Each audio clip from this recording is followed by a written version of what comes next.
This is lukewalks and we are in Ayutthaya. Thanks for joining me. Just over here is very, very important there's three massive chedis. So we need to go and investigate and find out about this significant place.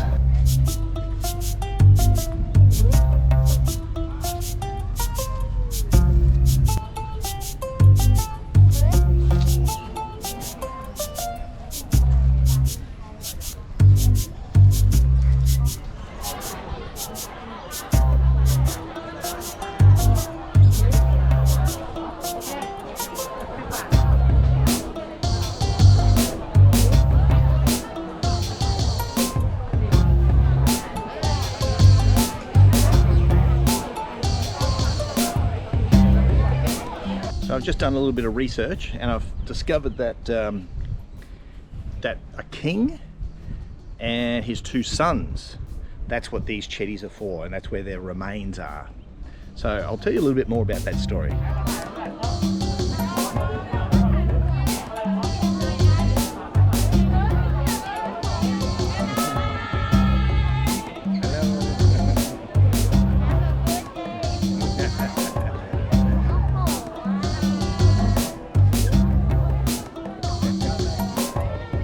This here is without question one of the most remarkable landscapes, landmarks in all of Thailand, definitely in Ayutthaya.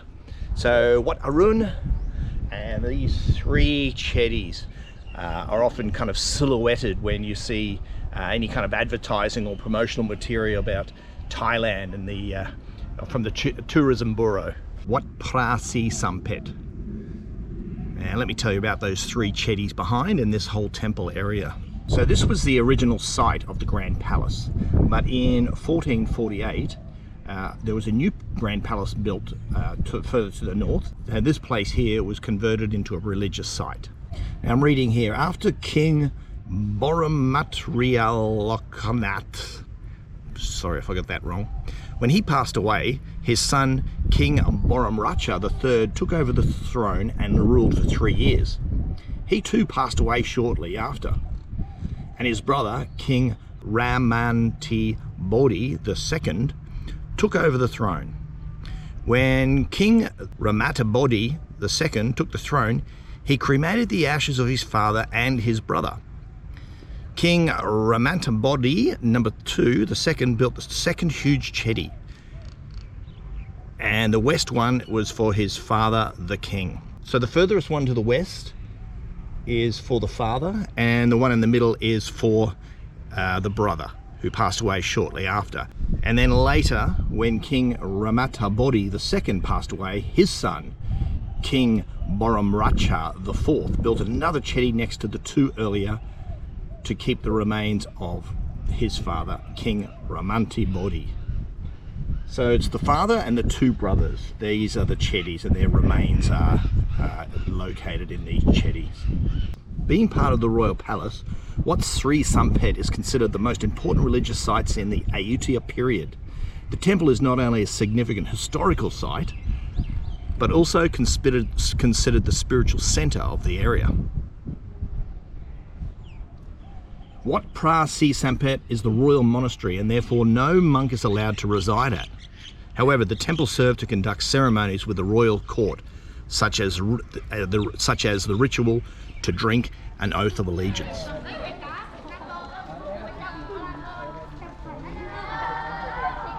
So let me tell you a story about the Ayutthaya period. The Ayutthaya kingdom was a Siamese kingdom that existed in Southeast Asia from 1351 to 1767. And it's centered around the city of Ayutthaya in Siam, today known as Thailand. The Ayutthaya kingdom is considered to be the precursor of modern Thailand, and its developments are important to the history of Thailand. Ayutthaya faced invasions from the Toungoo dynasty of Burma, starting centuries-old rivalry between the two regional powers, resulting in the first fall of Ayutthaya in 1569. However, Naresuan and his reign was between 1590 and 1605. However, King Naresuan freed Ayutthaya from the brief Burmese rule and expanded the Ayutthaya militarily. By 1600s, the kingdom vassal included some city-states in the Malay Peninsula, Sukhothai, Lana in the north, and parts of Burma and also Cambodia.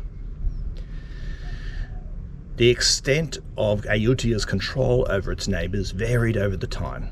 In the 16th and 17th centuries, Ayutthaya emerged as the epiport for international trade, and its cultures flourished. The reign of Narai was known for historic contact between the Siamese courts and Europeans. The late Ayutthaya period has been described as the golden age of the Siamese history, and saw the rise of predominance of trade and political and cultural influence from the Chinese trade, and this is a development that would continue to expand for the next centuries following the fall of Ayutthaya. Hello. So this area here used to actually be the Grand Palace, but when the Grand Palace, there was a new Grand Palace built just north of here. This was then returned into a religious and holy site.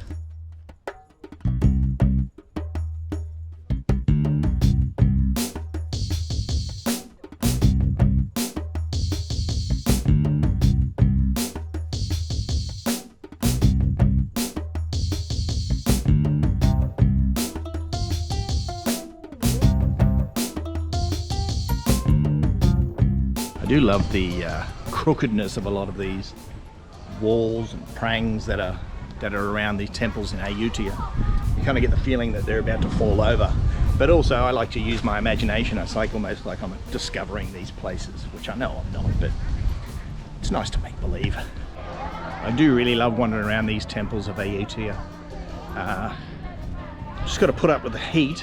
Otherwise it's fantastic. It's just so, they're in such good conditions, and they're just steeped in history and spiritual significance as well.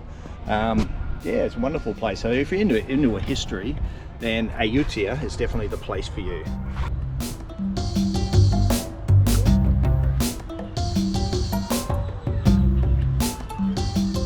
So if you're wondering about how to get around Ayutthaya, if you've never been here before, you can hire motorcycles and do your own self-guided tour.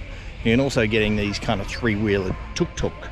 They'll take you around. Also, you can just ask them to take you to all the famous sites, and for a fee, they'll just be your kind of de facto tour guide for the day. The other thing is you can hire a car. You can ride bicycles. However, the problem is this is actually a really large area, so I discourage cycling around Ayutthaya, just because it's so darn hot, but also it's so spread out. So you'd want to get some kind of like a tuk-tuk or a car, or even rent yourself a motorcycle to get around. So some of the more famous and popular temples, you'll have to pay a fee, and most fees are around 10 baht for the locals and 50 bahts for the foreigners. So they do have the dual pricing system here in Ayutthaya. However, it's not a big difference. So these are three-wheel unique tuk-tuks to Ayutthaya. So you can get a driver to take you around Ayutthaya for the day, and one of these little kind of, looks like it's something from the Jetsons. But I can assure you it doesn't fly.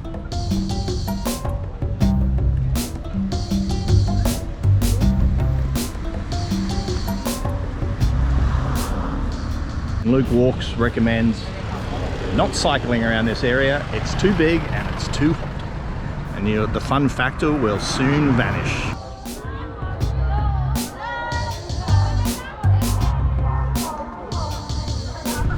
So the last video series I did, I focused on the Bangkok and Sampantawong area. But this video series, I'm going to be focusing on different places and different events and festivals in Thailand. So this is season 3 of Lukewalks, and this is the first episode.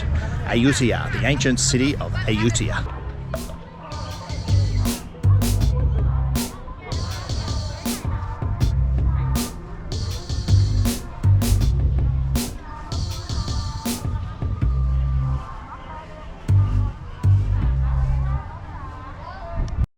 Now another thing I haven't really shown you, but there's another side. There's the ancient ruins and the history of Ayutthaya, but there's also loads of really cool cafes in this area as well, and there's some good nightlife as well. And when I say good nightlife, I'm talking about some not big discotheques, but rather things like sitting on the banks of the river, having a meal with some nice music. So there's a couple of those places as well, but this video isn't focusing on that. This video is all about understanding, or what is like a day trip, doing a day trip in Ayutthaya, how to get the most of your day in Ayutthaya. So that's the angle of this video. So that's right, I'm not documenting my after hours work, I'm documenting the daytime. And that's the flavour of my videos. Like, I'm newish to Bangkok. I've been here for 2 years, new to Thailand, so I'm trying to learn about Thailand. So I'm going to make a few mistakes, but I'm going to learn a lot in the process, and what I learn I'm going to be sharing with you. Hello. Hello. Nice to meet you. Yeah. Nice to meet you. Nice to meet you. Nice to meet you. Shake hand. Okay. Nice to meet you. Have a nice day. Have a nice day. Hello. Hello. So much for social distancing and non-contact. I just shook the hands of about 20 school kids. Better wash my hands.